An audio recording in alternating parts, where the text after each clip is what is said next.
this hyacinth came and invaded Lake Victoria. So we could not venture into the deep waters where we used to go. We would get stuck maybe around 2 days, the fish will get rotten, and it was not worth it anymore. We used to have over 1,000 people along this beach every day, but this thing cannot happen nowadays due to the fact that the hyacinth has hindered the fishing business along the beach. I think there's a great potential in working with hyacinth. It has made me be who I am.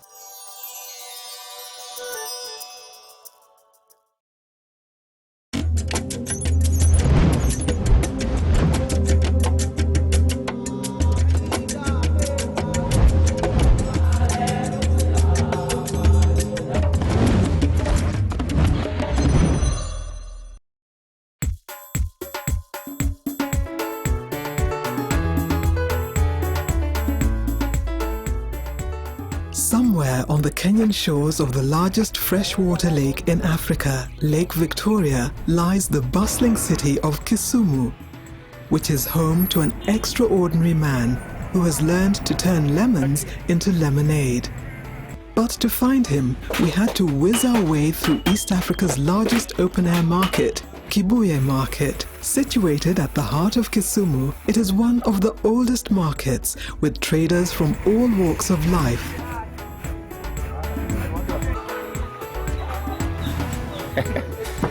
Hello. Welcome to Kisumu. Welcome to Global Crafts. My name is George Owuor, and here is where we work from. This is my workshop. All these products that you see around are made from water hyacinth. That's our main material for doing all these things. Like these are my workmates. This one is Collins Oloch, and what he's working on is a magazine rack. Thomas Otieno is working on a magazine rack. These are going to one of the hotels locally. So this is actually our shop where we normally, after the products have been finished there, most of them we display here. So you can see this is a baby coat, very nicely made, very neatly done. These are some of the magazine racks. You can see them holding some magazines. So this one is a laundry bag, a laundry basket. All these are customers' orders with their wilting collection. George's catalogue is impressive, but our interest in him grew from his connection with a rather world-famous personality, the Kenyan Nobel laureate, Professor Wangari Maathai. Wangari fought very hard to protect the environment. When she passed on, her family ensured that her wish that no single tree would be cut to build a coffin for her was honored. George was the man to fulfill that wish. The challenge, as I stand here today, is to restore this home for the tadpoles and give back to the children a world of beauty and wonder. Thank you very much.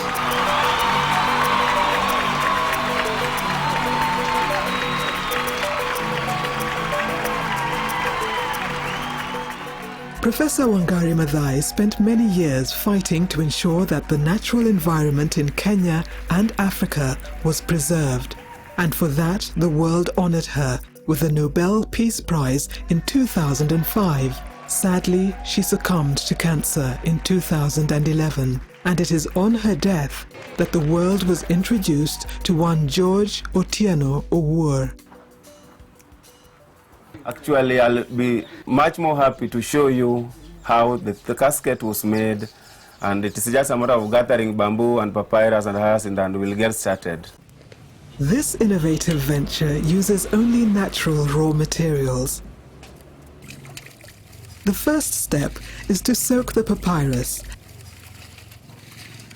Then measure the bamboo, which is a very durable and strong material, to make the base and lid of the coffin, depending on the body size. I have to cut it, push it. Good. The soaked papyrus is then used to tie the knots of both the base and the lid. So for it to be used to tie the joints so that it doesn't break, remember it is going to carry some weight. So it has to be really firm. Then you have to tie this side also. Side also. We have to make a second frame. You have to make a second frame like this, which will be joined to this one to make a box. The casket was a tribute to a woman who rose to international fame because of her quest to protect the environment. She made sure she was laid to rest with the most environmentally friendly product available. Yeah. Then this one has to be joined here at the base of this one. But George never wanted to be an artisan. It's the change in the environment around him that drove him into craftsmanship. The place where we are now is called Leunda Beach, and it is very important in my life in that here is where I was trained as a fisherman. This is the lake we would go out for fishing.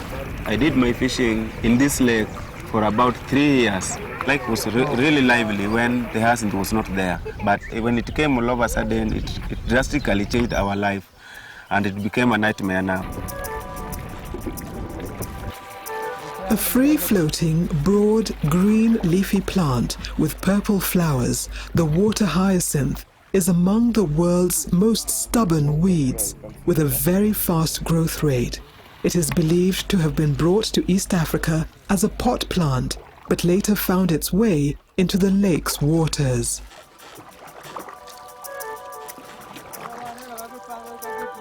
This hyacinth came and invaded Lake Victoria, so we could not venture into the deep waters where we used to go. We would get stuck maybe around 2 days, the fish will get rotten, and it was not worth it anymore. And we sat down in a meeting and decided, what can we do? This boat is getting degraded every day. What can we do? We decided that the boat should be sold, and everybody maybe will open another business with the money that was gotten from the boat.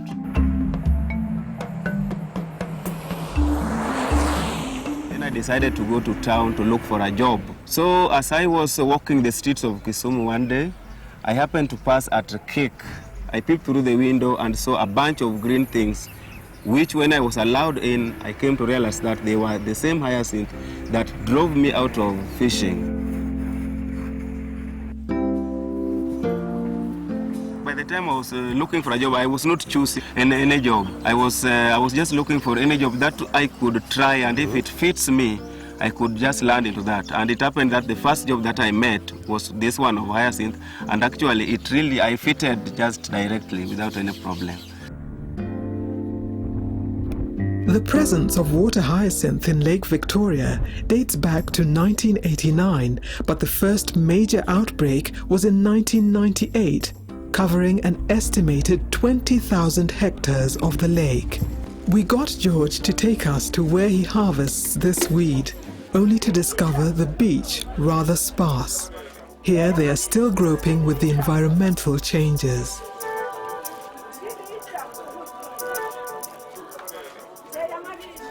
But we decided to check further afield to see what was happening. What seemed to be a busy market is not what it used to be in days gone by. This is Sangorota Beach. These are the mothers who are fishmongers and the fishermen around. We used to have over 1,000 people along this beach every day.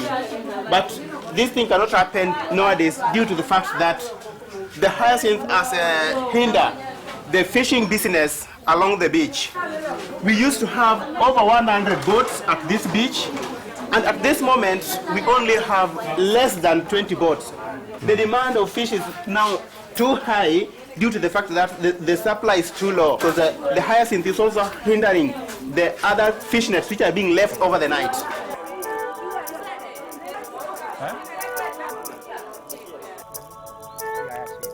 But the adverse effect of hyacinth is not only felt by the fishermen, but also by boat builders and net weavers.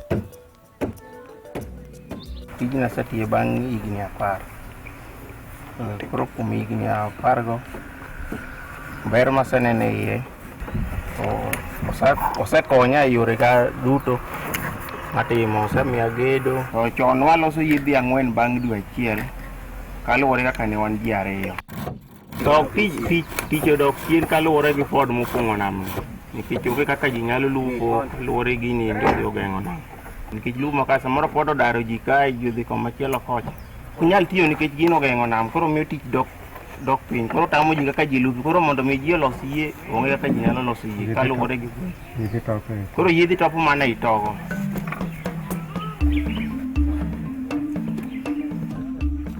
So we got George to take us into the lake to see for ourselves how this weed behaves. For now, we are going through the hyacinth due to the fact that the wind is still blowing and this thing is moving. Physically, if you look at it, for now you can't see how it is flowing, but it's going in a slow way.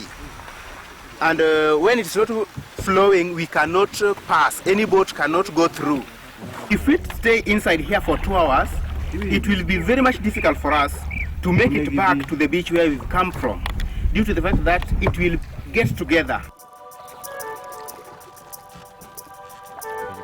The hyacinth, locally it is called Ford. This was named in 1992 when the original Ford, that's Forum for the Restoration of Democracy, was also shook in Kenya in as far as politics is concerned. Where we are now, these ladies are doing harvesting. Actually, hyacinth harvesting, you don't have to go with a boat. Like these mamas, they have not come with any boat. They have just come walking to a certain level of depth where they can get a good hyacinth.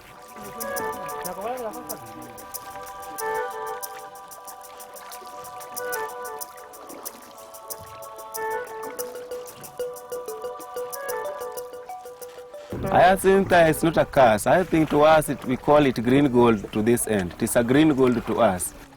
When the hyacinth has migrated to a far off place, they have to hire the boats, the fishermen's boats, and go and look for that hyacinth, which also will increase the price, and sometimes you find people complain that our products are quite high.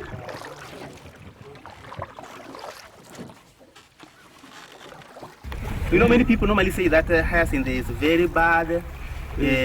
Always, everything which has a demerit must have a disadvantage, an advantage. The benefit is that we also get a certain unique fish. It is very unique in that a mature fish is like this one now.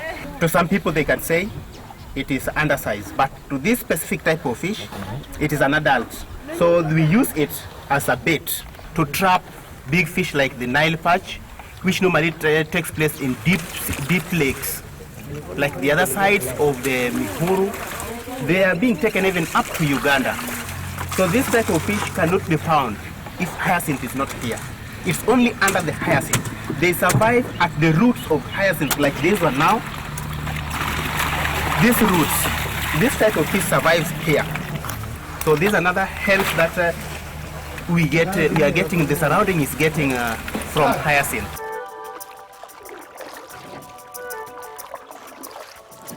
In the early 1990s, the number of fish that were caught went down due to the presence of the water hyacinth. But it is said that certain fish species had reappeared, and this was also attributed to the presence of the hyacinth.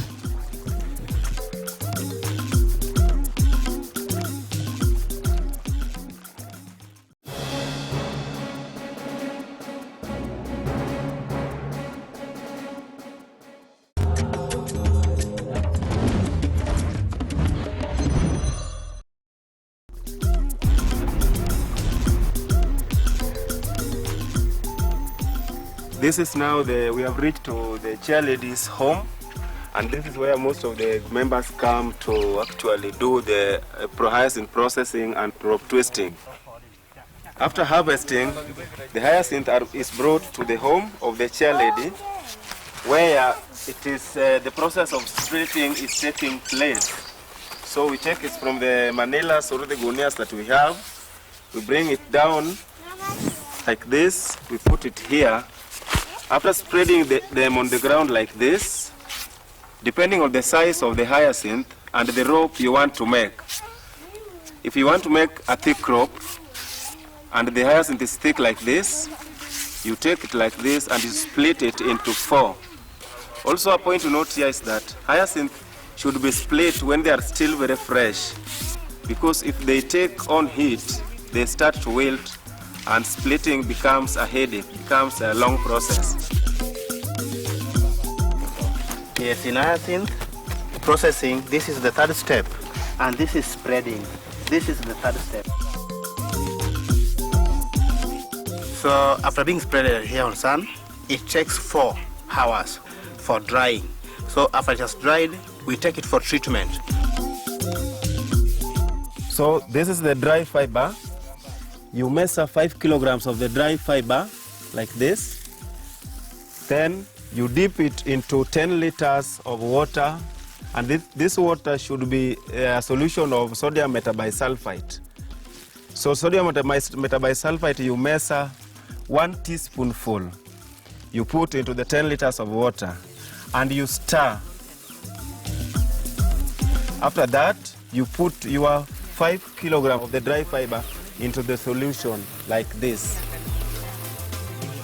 So you have to turn it around so that all the fiber gets to absorb most of the chemical. So this chemical helps in a number of ways. First of all, it removes the green nature of the fiber. It prevents it from insects so that insects cannot eat it, and also from rotting. Then after this, you have to put a stone so that it presses it. It is completely submerged in the water for about 45 to 1 hour. Then you have to rinse it in the clean water, and then you dry it in under the shade. So this is the dry and treated fiber. Then after this stage, now it is ready for ropes to be made. The ropes can be made into grade A, grade B, grade C, and grade D, like the ladies are doing under the tree there. Nekech tich matiyoni. Koro tija matiyoni achake higa mar 2000. Mwasebedo ka wachake tiye kendo pod watiye nyaka sani. Ber mwaneno kuome en ni wanyalo chiemo ka ok wan mon makwiche makwa nyaka chwore kibrit. Kura nyalo kelo kibrit e ot ka wuon nyithindo ok ong'iewo, nyalo kelo sukari ka wuon nyithindo ok okelo. Koro wadhi maber. Ok anyal kawo tong' gwenda nadhi ng'iewo nikech aloso gini. Ok anyal mako gwenda nadhi ng'iewo nikech aloso gini. To sebedo kokonya mang'eny ahinya. Atiyo kode kaka mineni, ene moka, kata kadhi e kanisa nakuto ene mochulo gi Nyasaye, ok anyal dhi kwa ng'ato gimoro. To ene mokonya. Koro miyo ahere makata kawo mana loth kadhi sirora kama entie, to ni nyaka gole oko mondo mi amine. Kwa tudore kod osiepnani. Koro wasetiye ka wan gi chuny achiel.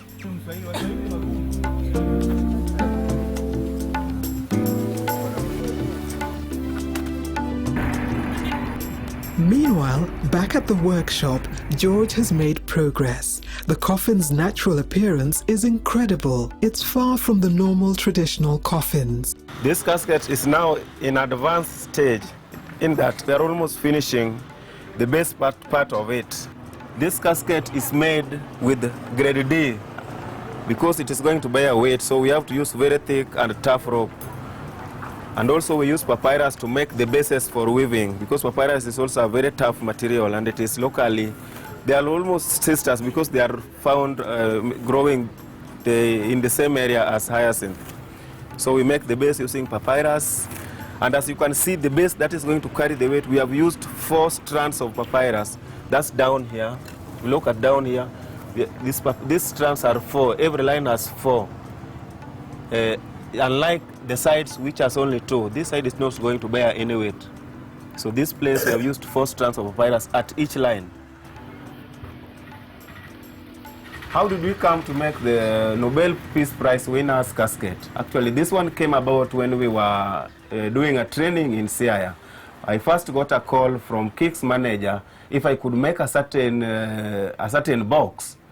So I said I could do it. Isaac happened to introduce me to one of the Wangari Maathai's daughters, who actually we had a lengthy talk. And this is the time when I realized that I was the one going to make the Nobel Peace winner's casket. George belongs to a pool of artisans working under the KIK umbrella company. KIK is called Kisumu Innovation Center Kenya, and KIK as an organization started as an NGO way back in 1993, but the KIK that right now is exists as a company that was started in 2005.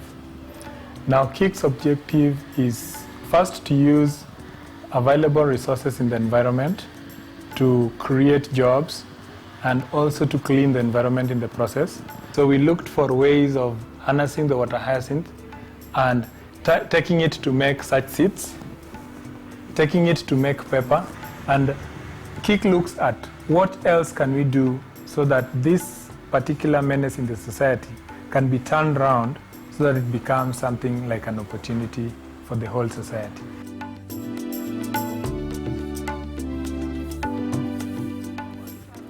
This is a butterfly mobile, but this will come out as a fish mobile. And this tin is waste. We just pick the tin from the streets and then give it a nice picture, a nice painting. And then from the painting, you can use it as a Christmas decoration or something that is beautiful.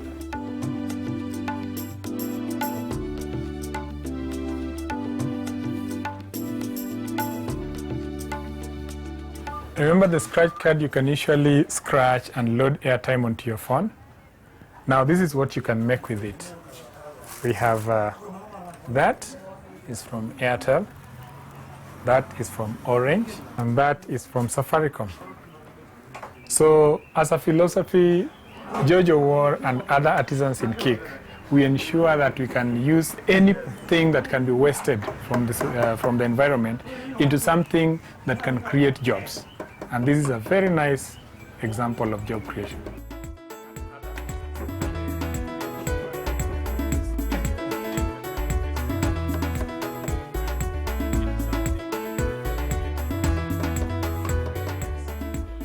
George has been able to demonstrate that you do not need to be a master's holder or a PhD holder in order to do something worthwhile to the society. With him, we have been able to do a lot of trainings. We have been able to impact in a lot of market. We have been able to sell a lot of products because of what he brings, the ideas he generates for us. So I look at him as a special resource for our organization.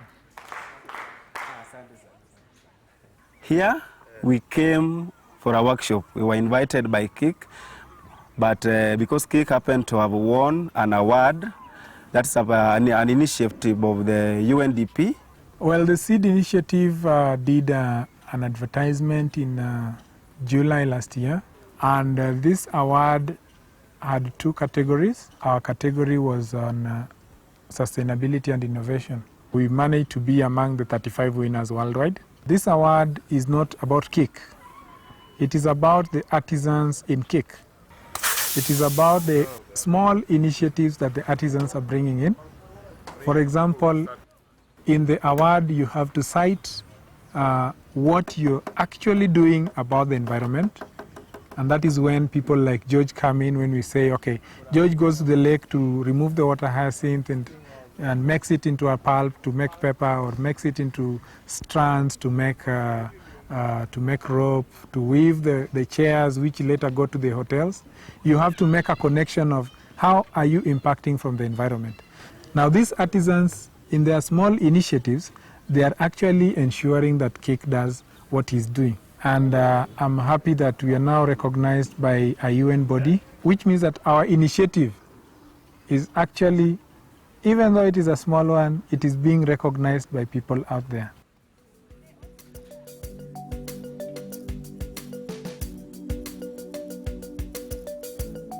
I think there's a great potential in working with hyacinth, and from my 12 years experience, it has made me be who I am.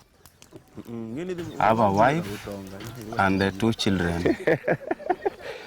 When I come home, my 2 little kids are very happy to see me and to be with the mom for some time, and we are just happy when we are together. Hey, Moza, unade? Yeah, this is my mom. Her name is Mary Owuor, and this is her house where she lives. And I'm the second son of her, and we're just happy to be with her today, this morning.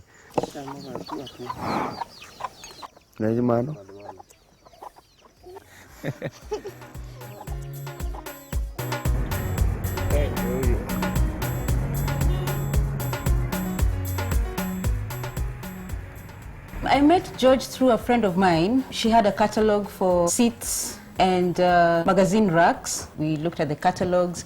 I loved them. I picked one wall, a corner unit, and some seats that George made for me. When people see my seats, they want them. You know, the furniture is relaxing. I like the ambience that it gives to my house. The fact that it's natural, you know, it's hyacinth, and the fact that you take something that seems to be bad. You know, the society sees the hyacinth as a bad thing to the lake, but it's been turned into something beautiful. So this is bringing people to realize that there are other ways that you can use hyacinth, you know, and let the earth be green. You know, which I think is a great thing for George.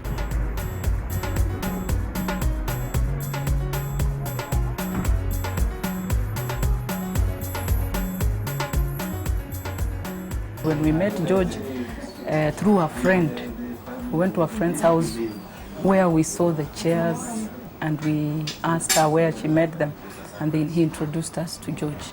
If you look at some of them have very small stitches that look really beautiful. I really feel proud that I am associated to somebody who has done great things in the society and even in the environment.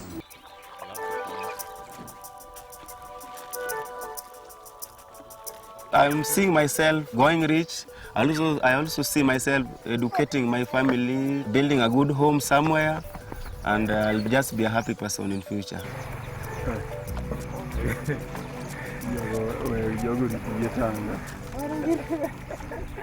I was so much surprised. There's a simple man like George could be called to make for such a big person's casket. So I was so much, and I didn't believe it. I didn't know that even it was going to be. I was going to realize what was before me.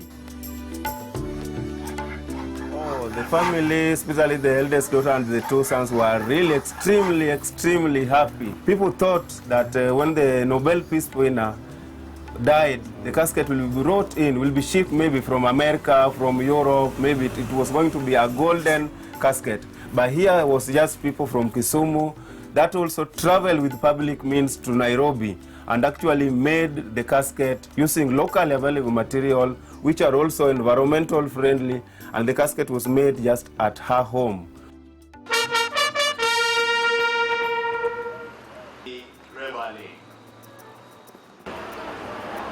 The site where we are standing today to pay tribute to her is called Freedom Corner, mainly because of her efforts. This place was not named Freedom Corner without a lot of effort. The challenge, as I stand here today, is to restore this home for the tadpoles and give back to the children a world of beauty and wonder. Thank you very much.